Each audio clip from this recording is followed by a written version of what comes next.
Hello, this is Dr. Eric Bricker, and thank you for watching A Healthcare Z. Today's topic is pay more, work more, the income and substitution effect in healthcare.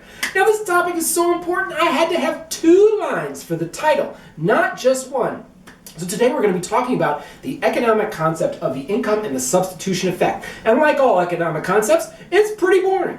But this is super important. If we work in healthcare and healthcare finance, then we have to understand the economic concepts of the income and the substitution effect. And what do they have to do with? Well, most often they have to do with pay. All right. So a person gets paid, and they typically get paid by the hour or the week or the month or the year. So they could be an hourly worker or they could be a salaried worker. So the question becomes, okay, well, if you increase the amount that you pay somebody, how is that going to affect the amount that they work versus the amount of leisure time they have?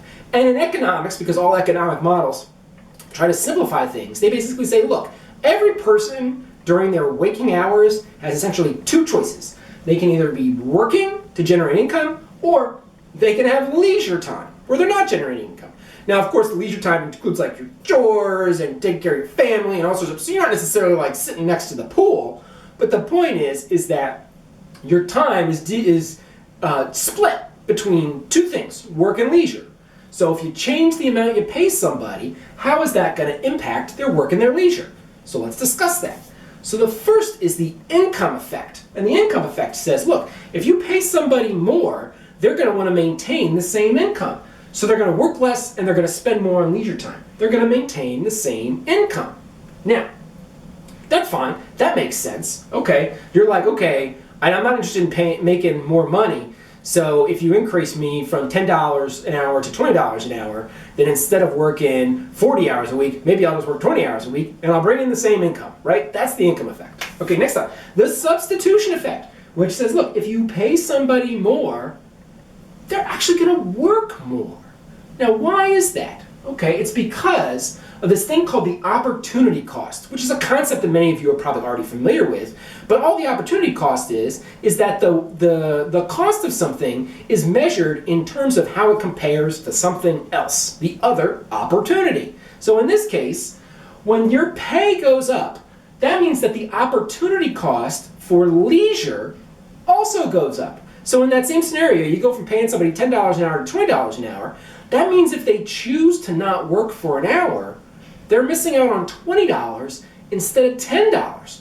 So the cost of that 1 hour of not working actually goes up. So the opportunity cost goes up. And anytime the cost goes up, the amount that you consume of it goes down. So in this case, if you pay somebody more, they're actually going to work more and they're going to have less leisure. Now, of course, the opposite is true for both of these. So with the income effect, if you pay somebody less, they're going to work more to maintain their income. And with the substitution effect, if you pay somebody less, they're going to work less. They go in the same direction. Okay, so income effect, pay and work in opposite directions. Substitution effect, pay and work in the same direction. You get the point. Now, let's go to two true stories that illustrate this. So, true story number one. Medicare decreased the amount that it was going to pay for echocardiograms in cardiologist office. And echocardiograms, which is an ultrasound of the heart, see how it's pumping, looking at the valves, etc. Cardiologists do these all the time.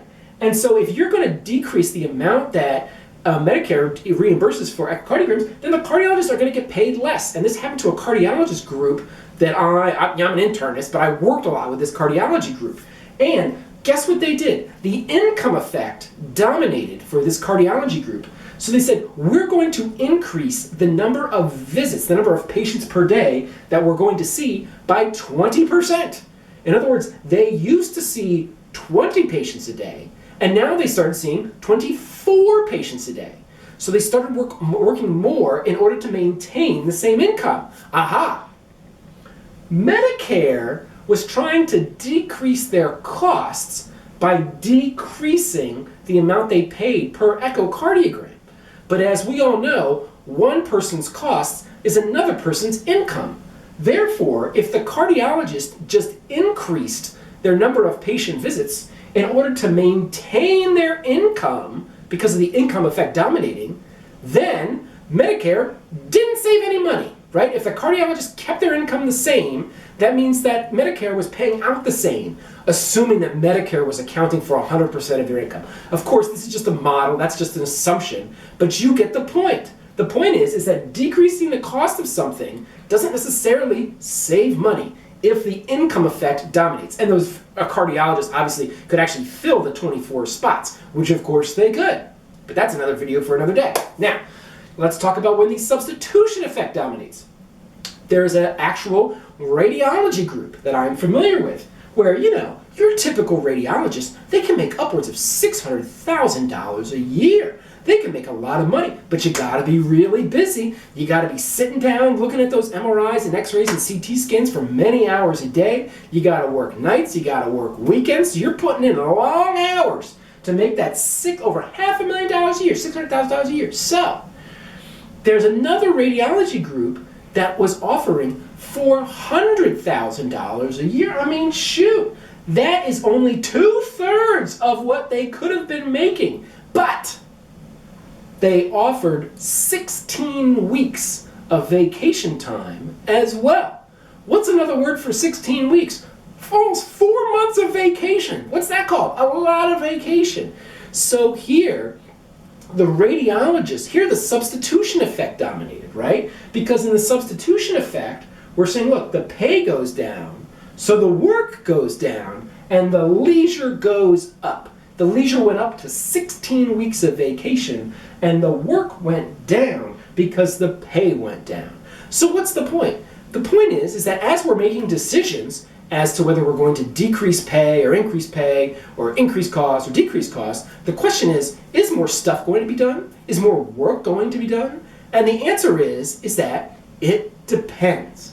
It depends upon whether or not the income effect is going to dominate or whether the substitution effect is going to dominate. Now, it can dominate in different situations for different people, just depending upon their personality. There's some people where money is more important to them. There's some people where their leisure time is more important to them. But the point is there is a distinct economic difference, and it's explained empirically through the income and substitution effect. And that's my point for today. Thank you for watching A Healthcare Z.